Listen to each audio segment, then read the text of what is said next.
سورہ صف آ گئی ہے، اس کی 10ویں اور 11ویں آیت، اللہ تعالیٰ نے فرمایا یا ایھا الذین آمنو، اے ایمان والو، هل ادلکم علی تجارت، کیا میں رہنمائی کروں تمہاری ایک ایسی تجارت پر، تنجیکم من عذاب علیم، جو تمہیں ایک دردناک عذاب سے نجات دلوا دے۔ کتنی بڑی بات، آپ بھی کرنا چاہیں گے وہ تجارت؟ میں تو کرنا چاہوں گا۔ وہ تجارت کیا ہے؟ اللہ تعالیٰ فرماتے ہیں تؤمنون باللہ ورسولہ، تم ایمان لاؤ اللہ تعالیٰ پر اور اس کے رسول پر، وتجاہدون فی سبیل اللہ، اور تم جہاد کرو اللہ تبارک و تعالیٰ کے راستے میں، باموالکم وانفسکم، اپنے مالوں کے ساتھ اور اپنی جانوں کے ساتھ۔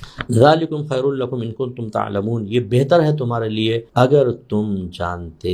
تو اب ہمیں بھی اگر یہ تجارت کرنی ہے، اور خطاب کس سے ہے؟ یا ایھا الذین آمنو۔ اب سوال یہ پیدا ہوتا ہے کہ جب ہم ایمان والے ہیں تو اس تجارت کا ایک حصہ، پہلا حصہ کیا بیان ہوا؟ تؤمنون باللہ ورسولہ، تم ایمان لاؤ اللہ تعالیٰ اور اس کے رسول پر۔ بھئی ہم تو پہلے ہی صاحب ایمان ہیں، اللہ تعالیٰ نے ہمیں مخاطب یوں کیا۔ پھر ایمان لانے کا کیا مطلب ہے؟ اس کا مطلب ہے کہ اے ایمان والو، اپنے ایمان کو مضبوط کرو، جو اللہ تعالیٰ اس کے رسول پر تمہیں ایمان حاصل ہے اس کو مضبوط کرو۔ سوال پیدا ہوتا ہے مضبوط کیسے ہوگا؟ یہ مضبوط اس طریقے سے ہوتا ہے کہ جب انسان خاص طور پر عقائد کے معاملے میں علم دین سیکھتا ہے، اللہ تعالیٰ کی ذات کے بارے میں جانتا ہے، صفات کے بارے میں وہ دلائل کے ساتھ بات سیکھتا ہے، آسمانی کتابیں، جنت، دوزخ، جن، فرشتے، تقدیر، آخرت، نبی، رسول، نبوت، رسالت، یہ بیسکس ہیں۔ اسی طرح کون کون سی چیز مجھ پر فرض ہے، اعتقاداً فرض ہے، یعنی اس کی فرضیت کا اعتقاد رکھنا ضروری ہے۔ جیسے نماز ہم پر فرض ہے، روزہ فرض ہے۔ کوئی نماز کی فرضیت کا انکار کر دے، باقی سب مان رہا ہے لیکن کہتا ہے میں نماز فرض نہیں مانوں گا، کافر ہو جائے گا۔ تو یہ اصل میں اللہ تعالیٰ بیان فرما رہا ہے کہ ایمان والو،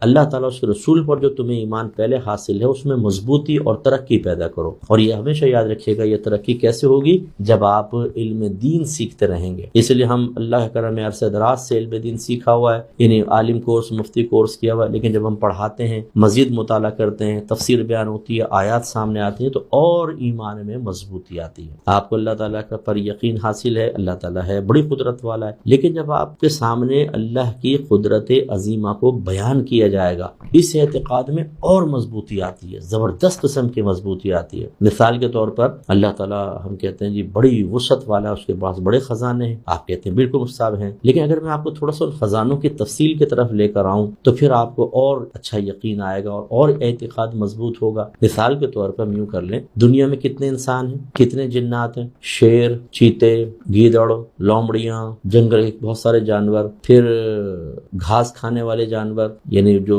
گوشت نہیں کھاتے، پھر کیڑے مکوڑے، چیونٹیوں کی مقدار ہی دیکھ لیں، سانپ، چوہا، بچھو، یہ سب کیڑے مکوڑوں میں آتے ہیں، سمندر کی مچھلیاں، پھر بیکٹیریاز، اربوں خربوں کی تعداد میں۔ اس وقت میری انگلی پہ اگر ہم مائکروسکوپ سے دیکھیں تو شاید اس پہ بھی جراثیم بہت سارے نظر آ جائیں گے آپ کو۔ ان سب کو ڈیلی کون غذا دیتا ہے؟ اللہ تبارک و تعالیٰ، ڈیلی، اور ہر ایک کی غذا مختلف ہے۔ ایک صبح کا ٹائم ہوتا ہے، بعض جانور دن کے ٹائم میں کھاتے ہیں، بعض پھر رات کو آتے ہیں، رات کے ٹائم میں کھاتے ہیں۔ اللہ تعالیٰ سب کو روزانہ عطا فرماتا ہے اور اس کے خزانے میں کوئی کمی نہیں ہوتی۔ اگر آپ کو ایک علاقہ دے دیا جائے اور کھانا بھی دے دیا جائے تو یہ کھانا آپ نے انسانوں کو دینا ہے، یہ جنات میں تقسیم کرنا ہے، یہ کتوں میں، یہ بلیوں میں، یہ چھپکلیوں کے اندر، یہ سانپوں کے اندر، یہ چیونٹیوں کے اندر، یہ بیکٹیریاز کو دینا ہے۔ کھانے کا ڈھیر لگاؤ، آپ تقسیم کر سکتے ہیں؟ تقسیم میں ہی آدھے سے زیادہ دن بلکہ پورا دن نکل جائے گا۔ اور اگر کہا جائے اس کو 3 ٹائم تقسیم کرنا ہے، صبح دوپہر شام، کر سکیں گے ہم؟ نہیں، اللہ تعالیٰ یوں کر دیتا۔ اگر آپ کو مجھے کہا جائے اپنے پورے شہر کو دھو، ہم دھو سکتے ہیں؟ اتنا پانی کہاں سے آئے گا؟ اور دھوئیں گے بھی تو کیا صاف ستھرا ہو جائے گا؟ ہر جگہ نہیں دھل سکتی۔ لیکن اللہ تعالیٰ جب تیز بارش برساتا ہے، آپ دیکھیں 5 منٹ کی صرف بارش ہوگی، موسلا دھار، کراچی، جیسے ہمارا کراچی سب پاکستان کا سب سے بڑا سٹی ہے، ایک ایک چیز دھل جاتی ہے، پتا پتا دھل جاتا ہے، وہ چاہے تو ایک لمحے میں پورے سٹی کو دھو دے۔ اس طریقے سے جب ہم غور و تفکر کرتے ہیں نا تو ہمارے ایمان میں اضافہ ہوتا ہے۔ دوسرا اللہ تعالیٰ نے فرمایا اللہ تعالیٰ کی راہ میں اپنے مالوں اور اپنی جانوں کے ساتھ جہاد کرو۔ اب وہ والا جہاد تو ابھی فی الحال ہے نہیں کہ چلیں تلواروں سے لڑیں یا گنوں سے جا کے لڑیں، تو اپنے نفس کے ساتھ جہاد، اپنے مالوں کے ساتھ، اپنی جانوں کے ساتھ۔ مالوں کے ساتھ جہاد کیسے ہوگا؟